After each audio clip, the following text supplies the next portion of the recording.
Hello everyone, welcome back to e-learning classes of PN Amarsi High School. As you all know, we are doing chapter 7 getting to know plants from your science textbook, and we have completed 7.5 flowers, and today we are going to continue with activity 10 on page number 60. So I request you all to open your textbooks and come on page number 60 so that we can start with our explanation.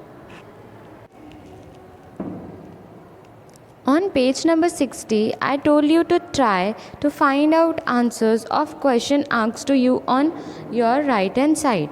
The very first question is, how many sepals does it have? So answer is many. Then the question is, are they joined together? Answer is no, they are separate.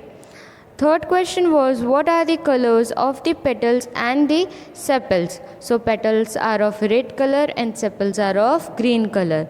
How many petals does the flower have? Answer is 5. Are they joined to one another or are they separate? Answer is joined. Like these are some answers which you can write near the questions, or else when you will observe on page number 61, you will see table 7.3. You can directly mention the answers in that column also. When I will explain you, I will tell you how to write in your textbook in table 7.3. So let's start with our further explanation. Fill the table based on the observations of the whole class. Now, जैसे मैंने आपको बताया 7.3 table दिया हुआ है page 61 पे, जो हमें फिल करना है. Add observations to this table from a field trip to a locality where there are plants with flowers. Fill the last two columns later. This means हमें 7.3 पे जो भी ऑब्जर्वेशन ऑफ फ्लावर्स का टेबल दिया गया है वो हमें फिल करना है. मतलब हम सबसे पहले उसके 5 कॉलम्स जो है वो फिल कर सकते हैं, लास्ट के 2 हम समझ लें, उसके बाद हमें फिल करने हैं. सो स्टूडेंट्स, इस चैप्टर में हमने आगे एक 7.1 टेबल भी किया था और एक ये 7.3 टेबल है. जब मैं आपको PDF सेंड करूँगी तब ये टेबल्स का पिक्चर भी सेंड करूँगी, तो आप आपकी पेंसिल यूज़ करके टेक्स्ट बुक में ये टेबल फिल कर देना. To see the inner parts of the flowers clearly you have to cut it open if its petals are joined. For example, in Dhatura and other bell-shaped flowers, the petals have to be cut lengthwise and spread out so that the inner parts can be seen clearly. This means अगर हमें flower के internal parts देखने हैं तो हमें क्या करना पड़ेगा, उस फ्लावर को कट करना पड़ेगा, उसे ओपन करना पड़ेगा अगर उसके पेटल्स जॉइंड है. फॉर एग्ज़ाम्पल धतूरा या कोई बेल शेप का फ्लावर है तो उसके जो पेटल्स होते हैं उन्हें हमें क्या करना पड़ेगा, लेंथ वाइज कट करना पड़ेगा और स्प्रेड करना पड़ेगा. अगर कट करके स्प्रेड करेंगे तभी हम उनके इंटरनल पार्ट्स या इनर पार्ट्स को क्लियरली देख पाएंगे. You can have a look on figure 7.21 bell shaped flower. ऐसे वो पूरा फ्लावर बंद है तो आपको उसके इंटरनल पार्ट्स पता नहीं चलेंगे, पर अगर उसे हम लेंथ वाइज कट करके स्प्रेड कर देंगे तो हमें उसके पार्ट्स, जो भी इंटरनल पार्ट्स है वो पता चलेंगे. Remove the sepals and petals to see the other parts.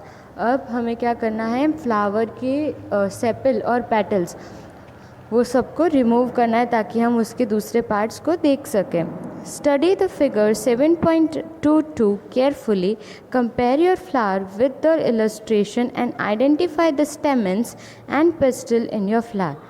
अब हमें क्या करना है, फिगर 7.22 बहुत अच्छे से समझना है और फिर हमें एक फ्लावर को कंपेयर करना है और हमें आइडेंटिफाई करने की ट्राई करनी है कि उस फ्लावर में स्टेमन कहाँ है और पेस्टल कहाँ है. Look at the figure 7.23 carefully. It shows different kind of stamens present in different flowers. Now, what we are going to do is हमें 7.23 फिगर को ऑब्जर्व करना है. उसमें आपको डिफरेंट तरीके के, अलग अलग तरीके के स्टेमन दिखेंगे अलग अलग फ्लावर्स के लिए. Can you recognize the two parts of the stamen in your flower? How many stamens are there in your flower? Draw one stamen and label it part. Like यहाँ पे आपको क्वेश्चन पूछा है, many stamens are there in your flower? जो flower आप देख रहे हो उसमें कितने स्टेमन्स है, उसमें से हमें एक स्टेमन ड्रॉ करनी है. सो जब आप फिगर 7.23 पे देखोगे आपको दिखेंगे पार्ट्स ऑफ स्टेमन. जैसे आगे हमने पढ़ा कि दो अलग पार्ट्स होते हैं स्टेमन के, वो दो कौन से हैं? सबसे पहला है एंथर और एक दूसरा है फिलामेंट. ये दो पार्ट्स है किसके? स्टेमन के. इनमें से कोई एक पार्ट ड्रॉ और लेबल करने को आपको बोला है. नाउ बिफोर मूविंग फर्दर आप फिगर 7.22 देखो जिसमें पार्ट्स ऑफ फ्लावर्स है. जब हम फ्लावर्स को उसकी पेटल्स और सेपल्स से अलग कर देते हैं, उसे ओपन कर देते हैं, तब हमें उसके इंटरनल पार्ट्स दिखते हैं. आप देख सकते हो पिस्टल जो ग्रीन कलर का है, अंदर आप देख सकते हो स्टेमेंस जिसके बारे में अभी हमने पढ़ा, वो कौन से कलर का है? Cream colour. एंड ऊपर जो आपको दिख रहा है दैट इज़ एंथर्स, वो कौन से कलर का है? Yellow colour. एंथर्स क्या है? वो स्टेमन का एक पार्ट है. स्टेमन में दो पार्ट होते हैं, फिलामेंट और anther. So anther is a part of stamen which is yellow in colour. Stamen is cream in colour whereas pistil is green in colour. The innermost part of flower is called the pistil. सबसे innermost मतलब जो part flower में सबसे अंदर होता है उसे हम पिस्टल कहते हैं. If you cannot see it completely remove the remaining stamens. अगर आपको वो पार्ट अच्छे से नहीं दिख रहा है तो फ्लावर्स के अंदर जो स्टेमन है उसे हम क्या करेंगे? रिमूव करके देखेंगे. Identify the parts of the pistol with the help of figure 7.24. जैसे हमने देखा कि स्टेमन्स के दो पार्ट्स होते हैं, एंथर्स और फिलामेंट्स, वैसे ही पिस्टल्स के भी तीन अलग अलग पार्ट्स होते हैं. अगर आप फिगर 7.24 में देखोगे तो आपको दिखेगा पार्ट्स ऑफ पिस्टल. सबसे पहले है स्टिग्मा, फिर सेंटर से थोड़ा ऊपर you can see style and the last one is ovary. ये तीन पार्ट्स किसके हैं? पिस्टल के. Draw a neat label diagram of the pistil of your flower. Now look at activity 11. Let us now study the structure of ovary. Figure 7.24. It is the lowermost and swollen part of the pistil. अब हम क्या करेंगे? Ovary के बारे में detail में पढ़ेंगे. Part of pistol में जो ओवरी है उसका डिटेल वर्जन हम पढ़ेंगे. It is the lower most and swollen part of the pistol. मतलब वो सबसे नीचे का और थोड़ा स्वलन मतलब थोड़ा ब्रॉड या सूजा हुआ पार्ट होता है पिस्टल का. We will cut this part to study what is inside. हम क्या करेंगे? ये पार्ट को कट करेंगे और फिर स्टडी करेंगे कि इसके अंदर क्या होता है. Look at figure 7.25a and b carefully to understand how to cut the ovary of a flower. अब हमें फिगर 7.25a और b को ध्यान से समझना है ताकि हमें पता चल सके कि हमें ओवरी फ्लावर की ओवरी कैसे कट करनी है और उसके बारे में कैसे हमें डिटेल में पढ़ना है. Okay, when you will turn your page and come on page number 62, you will find figure 7.25a and b on the same page. And that figure shows cutting an ovary, longitudinal cut and transverse cut. दो तरीके के cuts आपको इसमें दिखाए हैं कि हम blade use करके ओवरी कैसे कट कर सकते हैं. या तो आप उसे सीधा पकड़ के लॉन्गिट्यूडनल वे में कट करो, या तो फिर आप उसे लेटा के ट्रांसवर्स कट करो. Cut the ovary in two different ways as shown in figure 7.25. अब आपको फ्लावर की जो ओवरी है उसे दो अलग तरीके में कट करनी है जैसे आपको फिगर में दिखाई गई है. To prevent them from drying, उसे सूखने नहीं देना है, इसलिए हम क्या करेंगे? उसमें पानी की ड्रॉप्स डालेंगे. Put a drop of water on each of the two pieces of the ovary you have cut. अब हम क्या करेंगे? हमने जो ओवरीज़ के पार्ट्स कट किए हैं उसमें हम पानी की कुछ ड्रॉप्स डालेंगे ताकि वो ड्राई ना हो. Observe the inner part of the ovary using a lens. अब जैसे हमने फ्लावर की ओवरी का पार्ट कट कर लिया है, हम क्या करेंगे, उसके जो इनर पार्ट्स है उसे लेंस की हेल्प से ऑब्जर्व करेंगे। Figure 7.26। Do you see some small beads like structure inside the ovary. जैसे ही आप ओवरी को कट करोगे और लेंस की हेल्प से उसको ऑब्जर्व करोगे तो आपको दिखेगा कि ओवरी के अंदर छोटे छोटे बीड्स जैसे शेप में कुछ स्ट्रक्चर्स प्रेजेंट है, उसे हम क्या बोलते हैं, ovules. They are called ovules. Draw and label the inner part of the ovary in your notebook. Now जो स्ट्रक्चर्स आपको बीड्स जैसे छोटे छोटे ओवरी के अंदर दिखेंगे उन्हें हम ओव्यूल्स बोलते हैं, और ये जो डायग्राम है वो हमें हमारी नोटबुक में ड्रॉ भी करना है।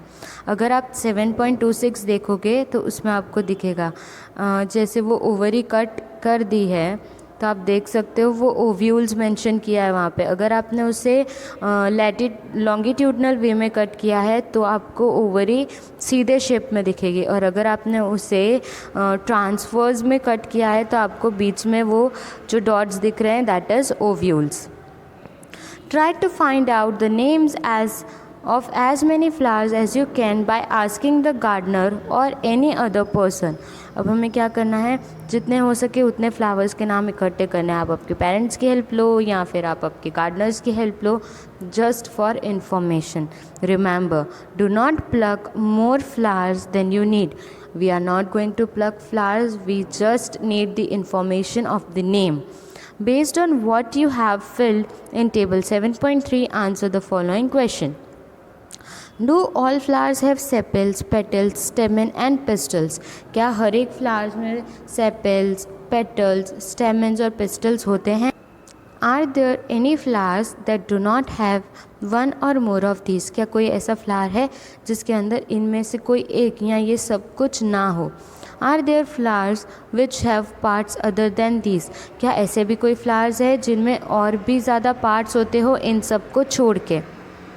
Did you find any flower which has no difference between sepals and petals? क्या आपने ऐसा कोई फ्लावर के बारे में सुना है या देखा है जिसमें पेटल्स और सेपल्स दोनों ही ना हो? Did you find any flower in which the number of stamens is different from number of petals? क्या आपको कोई ऐसा फ्लावर कभी देखा है या सुना है जिसके बारे में नंबर्स ऑफ स्टेमन, मतलब जो स्टेमन है वो और जो पेटल्स है वो डिफरेंट हो? Do you now agree that the structure of flower is not always same? क्या अब आप अग्री करते हो कि जो फ्लावर का स्ट्रक्चर होता है वो सेम नहीं होता? The number of sepals, petals, stamen and pistils में also be different in different flowers. अलग अलग फ्लावर्स में सेपल्स है, पेटल्स है, स्टेमन्स है, पिस्टल्स है, ये सारे पार्ट्स भी अलग अलग हो सकते हैं। सम of these parts may even be absent at times। ऐसा भी हो सकता है कि इनमें से कोई पार्ट्स एब्सेंट भी हो, वो फ्लावर में प्रेजेंट ही ना हो। We have studied some features and functions of leaves, stems and roots। We studied the structure of different flowers। हमने इस चैप्टर में क्या पढ़ा, अलग अलग फंक्शंस पढ़े, लीव्स के, स्टेम्स के, रूट्स के, और हमने अलग अलग स्ट्रक्चर ऑफ फ्लावर्स के बारे में भी पढ़ा। We will learn about the function of flowers in higher classes। हम फ्लावर्स के फंक्शंस के बारे में आगे की हायर क्लासेस में भी पढ़ेंगे। We will also learn about fruits in higher classes। इसके अलावा हम फ्रूट्स के बारे में भी हायर क्लासेस में पढ़ेंगे। I hope you all are clear with the explanation of this chapter। Dear students, I hope you all understood the explanation of chapter 7, and as you all know we have completed the explanation of this chapter, so I want all of you to read this chapter, and if any query you have to mark and ask me. Now we are going to meet very soon with new chapter. Till then, keep learning, keep updating and completing your notebooks. Stay home, stay safe, take care of yourself. Thank you.